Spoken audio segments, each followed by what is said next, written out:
Today in this video, we're going to talk about the 3 types of homes that you should not be considering if you're a first-time buyer. 3 types of homes first-time buyers need to avoid. Check it out.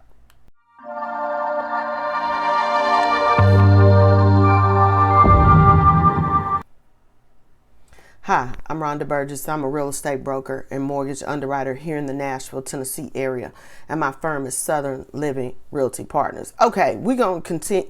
This is like a continuation. I just did that 5-part series of how to get a mortgage in 2025 for my first-time home buyers. I'll link the playlist so you can catch that. Check it out if you didn't catch it when we were releasing those videos. But I want to talk about, because these are the calls that I get, a lot from you all. First of all, if you are a first-time home buyer, and again, let me explain, a first-time home buyer is someone who has never owned a home before, or you haven't owned a home in the last 3 years. So if you owned a home previously to that, and it's been 3 years since you've owned a property, you are a first-time home buyer. Okay, tiny homes. Let's not do this. And I'm not hating on tiny homes. What I need for y'all to understand is most of your lenders, I'll probably say 100% of them, the ones that I've underwritten for, they have a minimum square footage as far as the house is concerned. The smallest square footage I've ever seen, I think, was like 600 square feet. There may be some that'll go down small, lesser than that. But I think the ones that I've seen is 600 square foot. So right now, I know tiny houses are all the rage because they're, more affordable. They don't take up as much land. People want to do the tiny homes. Okay, the problem you're going to have is where are you getting a mortgage from? On a tiny home, normally you're going to need to pay cash. Let me say that again. Normally on a tiny home, you're going to have to pay cash because the tiny home, because what you need to remember about a house is normally defined, the number of bedrooms is defined by does that bedroom have a closet and a window? Does it have a closet and a window? Most of your tiny homes, it's just that open space. You may have that loft upstairs, on the second level or whatever, but it's not a true bedroom. So this is one of the main reasons why your, traditional mortgage companies won't touch it, because it doesn't have defined bedrooms. It doesn't have defined spaces. Plus 2, if that tiny home is still mobile, which 9 times out of 10 it is, you're getting back into the old school days when we used to do mobile homes. Because one of the requirements when we used to do the old mobile homes, I'm talking about, this is a mobile home, right? You would have to take the wheels off, and you would have to take you would have to deal with the underpinning and the skirt on it and everything, and it would have to be affixed permanently to the land when we would do mobile homes back in the day. Okay, so the same difference, that's an issue you're going to have with a tiny home, is because it's mobile, it's on wheels. So most lenders are going to look at it like it doesn't have bedrooms, it's much less square footage, and it's mobile, meaning it can be moved. So if they're going to foreclose on you, you could just put that bad boy back on that trailer or on that hitch and you gone. They don't know where that is. They look at a tiny home more like chattel. Okay? It's more, it's not considered a home. That's why you will have so many problems trying to get an underwriter to underwrite that, because most lenders are like, nah, I don't want to touch it. I don't want to touch it. So just know that if you're looking at a tiny home, you need to pay cash for it, because now if you check with a tiny home dealer, they may have some finance companies or 1 or 2 that will finance a tiny home, but you need to talk to them, but still it's normally like, cause let me say this, when we used to do back in the day, we used to do those old mobile homes and they were truly mobile cause they could still move. You would have, the lenders would charge so much interest. Like we used to do Vanderbilt mortgage. I'm trying to think who's that other one, Green something, I can't even remember, on a true mobile home. And I mean, listen, if the going rate at the time was a 6 or 7, you looking at 13, 14. It was like a credit card interest rate. I've seen some as high as 18% back in the day. But that's why, because there's so much risk and they look at it more like property, like a car, and they considered it as chattel. You will have a hard time also on a tiny home because it is mobile and it's classified more like that. You will have a hard time getting a deed on it.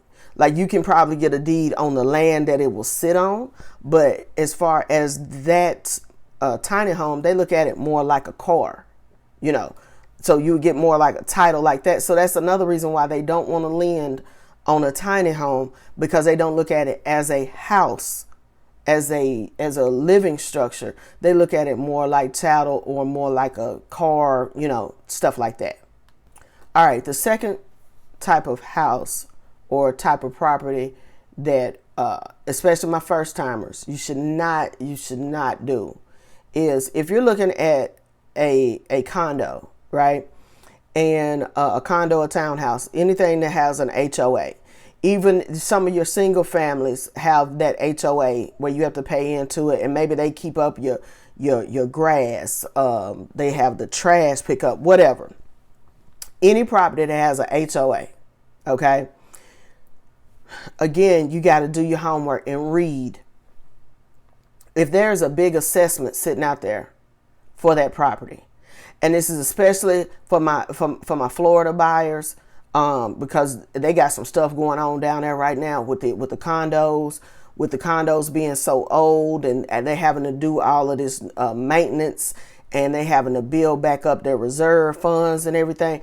Read the HOA disclosures. Read that paperwork. If there is a large assessment that's going to be coming up. So let's say the HOA voted in 24 to say in 25, we're going to put all new roofs on the condos, on the townhouses. Okay. And so that's going to cost, let me just say $100,000.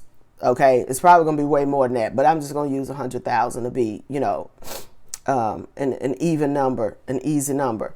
And that means that 100,000 has got to be divided by however many owners are in that development, are in that condo, are in that townhouse association, or in that homeowner association. How many owners?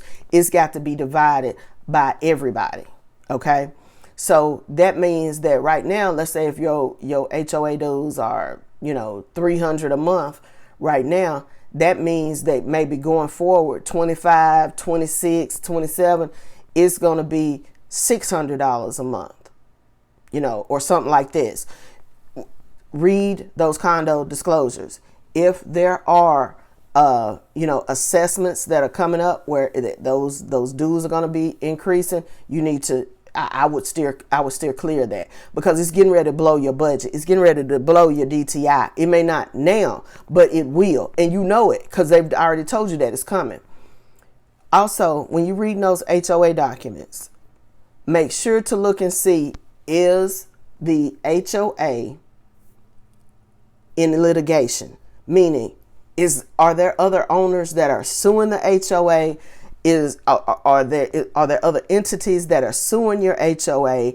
Is your HOA in current litigation? Has something been filed? Because the owners in that development, in that HOA, are going to end up paying for those lawyers and all of that time that's spent in litigation. And see, when you don't know what that final bill amount is. See, it's easier if we're going to replace the roofs, okay, you get 2-3 roofers come out, give you a price. You decide which one you're going to go on. So if they know it's going to cost $100,000 to get these roofs on, they can go ahead and say, okay, it's going to be $100,000, and divided by everybody, it's going to be another, $500 a month. Okay. So, you know what that is. If that HOA is in litigation, there's no telling how much that's going to cost, because they haven't completed the litigation. They're still paying lawyers to fight whatever this is, going back and forth. You don't know if they lose. Are they going to have to pay a judgment? Are they going to have to pay a judgment to whoever sued them? How much is that judgment going to be? You see what I'm saying? So there's too many variables that you can't even budget for if the HOA is in litigation. So again, when you are looking at a potential property, make sure you get those HOA disclosures. Make sure you get those documents. Okay, sorry about that. But that's why you need to make sure that you read those disclosures. Read the disclosures, because you don't know until that litigation is finished how much it's going to be. And that could be, they could be throwing dollar after dollar after dollar after dollar between defending themselves or fighting this litigation, or, with the lawyers. And then you still don't know what's going to happen when you get to the point of, are they going to have to pay a judgment? Okay. And the third and final type of house, I do not believe that first timers should buy. In my in the property video I did in the series about how to get a mortgage in 2025, I did a video talking strictly about the property, and I said, do not swing for the fences. Do not swing for the fences. This one's going to be, what I'm going to say is going to be the opposite of that. Don't go too small. I do not believe in buying a 2-bedroom, a 1-bedroom. Yeah, there are some 1-bedrooms out here. There are 1-bedroom condos. You see those, we see quite a few of those. You may even see in the 2-bedroom condos. That's cool. I have no problem with a 2-bedroom condo or a townhouse. Okay. I have a problem with a 1-bedroom. Don't do it, because you're going to outgrow it so much faster than you think you are. Don't, in my opinion, if you're looking at a house and you got your choice between a 2-bedroom and a 3-bedroom, always do the 3-bedroom. Always do the 3-bedroom. It's just it increases your resale value so much more. It's so much easier to sell a 3-bedroom than it is a 2-bedroom house, period. Now, in these days and times, so many people work from home, or maybe they do a side business from home. Whatever it is, that extra space is needed. Don't go too small.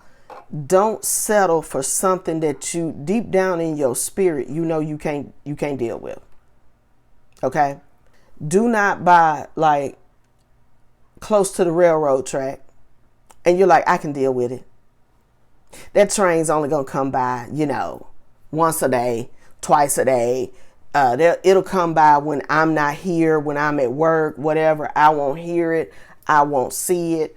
Or it'll come by, late at night or in the evening or something. Listen, don't make yourself settle for something, because you're going to regret it. You're going to hate it. Every time that train is going to get louder and louder and louder. And believe me, if you got issues with it, your potential buyers, when you sell it, will have an issue with it. Like, if you're buying in a neighborhood and it's got a retention pond, right? And because here in Middle Tennessee, I think we got a lot of subdivisions just like swampland to me, but that's neither here nor there. But don't buy something that's backing up to the retention pond, because it's cool right now because it's winter. It's winter. It's all right. It ain't no biggie.